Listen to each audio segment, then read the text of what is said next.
Y a partir de aquí me parece, quizá no sea correcto decirlo así, que esto sea una especie de inspiración que guíe toda la obra de Anscombe, pero desde luego lo que es evidente es que su obra va a derivar hacia esos temas muy claramente, ¿no?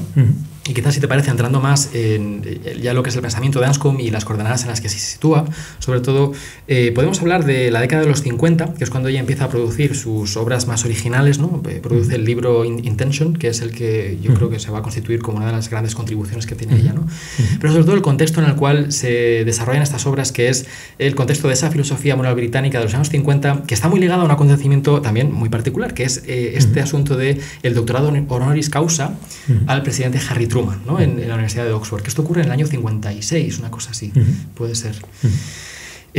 Hablamos de Truman primero, si te parece, ¿vale? Si más o menos conoces esta anécdota, ¿no? Que es, yo creo, también muy descriptiva del carácter de Anscombe, casi mejor que nada de lo que vamos a decir, ¿no? Por su espíritu luchador. Completamente, desde luego, sí, libertad intelectual y, digamos, compromiso incondicional con la verdad. Contramundo, contramundo, literalmente. Sí, y además con un carácter muy fuerte y capaz de enfrentarse al antiguo presidente de los Estados Unidos, ¿no?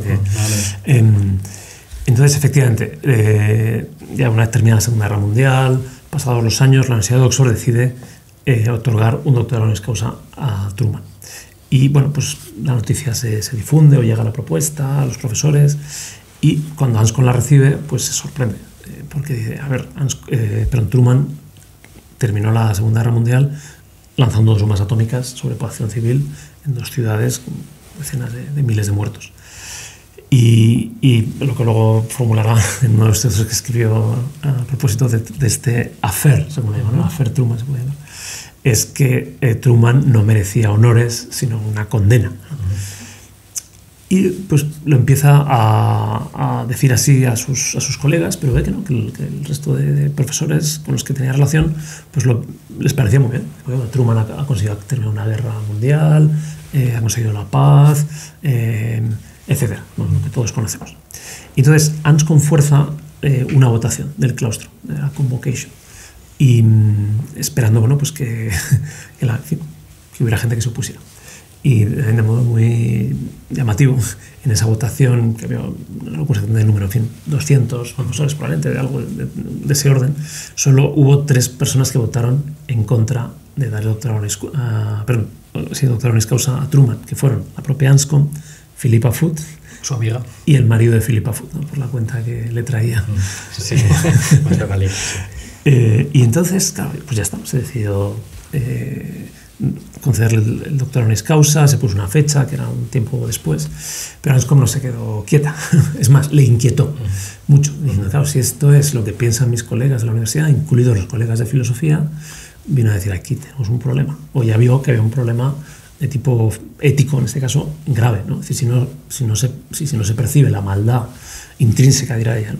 De matar a decenas de miles de inocentes, aunque fuera en un contexto extremo, como en el caso de la guerra, pues tenemos un problema. Bueno, entonces ella escribe Mr. Truman's Degree, que literalmente es un panfleto, o sea, no es un libro, lo imprime pues lo que sería una fotocopiadora, sí, digamos, ¿no? Lleva la fotocopiadora, entonces hace bastantes copias y las empieza a distribuir, ¿no? Ya no sé si a mano, por correo, en fin, ese detalle no lo conozco, pero lo distribuye. Y es un texto que realmente vale la pena leer, o sea, cualquiera que le interese mínimamente a Anscombe, porque tiene mucho contenido filosófico, tiene toda la carga retórica que caracteriza al personaje, ¿no? Viene a decir, bueno, Truman es comparable a Gengis Khan, ¿no? O sea, por decir, y termina bueno, muy anscombiano, diciendo, o sea, porque da toda una serie de argumentos filosóficos que puedo mencionar brevemente, por los que digamos que justificarían el que Truman lo que ha cometido es una atrocidad, es un crimen gravísimo, y que por tanto no merece el doctor honoris causa. Dice, y si se le concede, como ya está previsto, solo espero que no se abra el cielo y caiga fuego sobre nosotros, ¿no? Es muy tremendista. Sí, sí. Exactamente, sin ningún matiz, ¿no? Sí.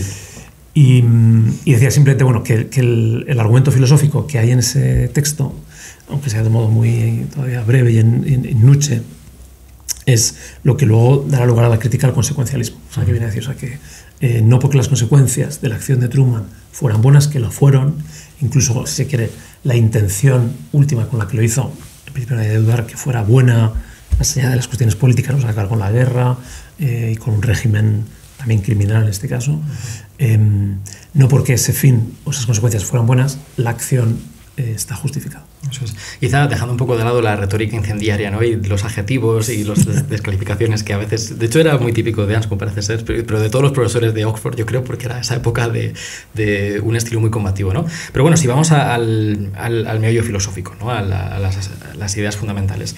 Lo que Anscombe viene a decir, y esto es una cuestión que yo le planteo a mis alumnos, mis estudiantes en clase de ética en la universidad, ¿vale? Que es esta cuestión de si existen acciones que son intrínsecamente malas o inmorales o impermisibles, da igual el adjetivo que se utilice, ¿no?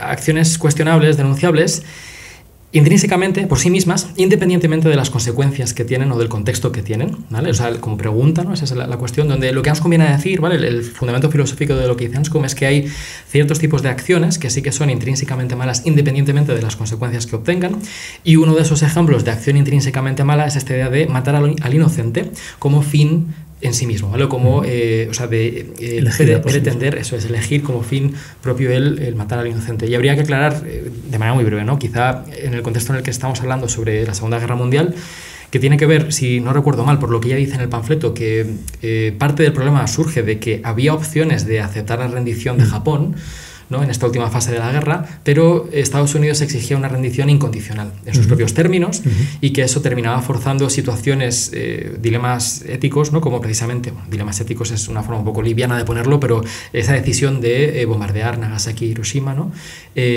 Violando por ello el principio al cual se acoge Anscombe, ¿no? Que es esta idea de que ciertas acciones son intrínsecamente inmorales independientemente de que tengan consecuencias buenas, como terminar la guerra, ¿no? Y a esto se pondría esa postura que acabas de mencionar, que es el consecuencialismo, ¿verdad? ¿Qué es el consecuencialismo? ¿Cómo podríamos explicar? O sea, el consecuencialismo, también esto es interesante mencionarlo, es un término que acuña Anscombe. Hoy en día, si uno busca en cualquier enciclopedia de filosofía, aparece como una de las corrientes, en este caso de racionalidad práctica, sería el área específica, en fin, de ética. Pero esa es la que lo acuña, y lo acuña en un texto del año 58, que es su texto más conocido, no necesariamente el mejor, también hay que decir, o sea, es muy importante por la influencia que tiene, pero si quieres desde el punto de vista técnico, porque también es un texto que habla mucho de la historia de la filosofía, de una serie de autores, Mill, Kant, etcétera, pues no necesariamente es precisa, digamos, en cada uno de los análisis. Pero en fin, la tesis general, que es a lo que vamos, es que en un momento dice, toda la filosofía moral británica, desde Sidgwick hasta nuestros días, tiene un rasgo común, ¿no? O sea, con las distintas corrientes que ha habido, que es que toda es consecuencialista.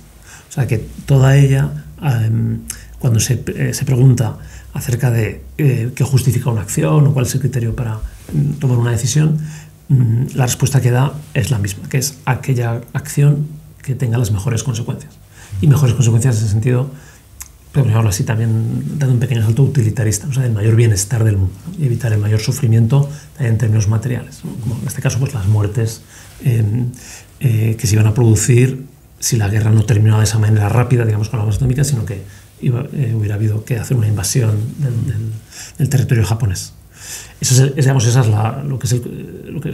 definición de consecuencialismo y como la fórmula Anscombe. Eso es, que es una de las, podríamos aclarar, ¿no? Una de las corrientes normativas en ética más predominantes, ¿no? Hoy en día, que es esa teoría del cálculo de consecuencias, muy cercana al utilitarismo. Yo decía que hacía esta pregunta, y la he hecho varios años en clases de ética, de preguntarle en un ensayo a mis alumnos, ¿existen acciones intrínsecamente malas independientemente de sus consecuencias? Y la gran mayoría decía que no, que ciertas consideraciones prácticas de consecuencias que tengan ciertos actos pueden justificar perfectamente cosas que nos parecerían inmorales a simple vista, y el dardo de Anscombe, aquello que le mueve a reaccionar contra esta filosofía predominante o grupo de filosofías predominantes, es precisamente que ella piensa que esta forma de razonar consecuencialista justifica en ciertas ocasiones cometer actos que ella considera crímenes solamente porque el cálculo de consecuencias recomienda que sean así. Y entonces ella lo que dice es, si hay una filosofía que es capaz de justificarme la comisión de un crimen, entonces algo está mal, ¿no? Algo ha fallado aquí, ¿no? Si te ha gustado este corto, puedes ver la conversación completa a través del enlace en pantalla. Para apoyar mi trabajo, suscríbete a patreon.com/laencrucijada, donde disfrutarás de acceso anticipado y sin anuncios a todos los episodios del podcast, además de una biblioteca de cursos de filosofía y literatura exclusivos para miembros. Muchas gracias por seguirnos.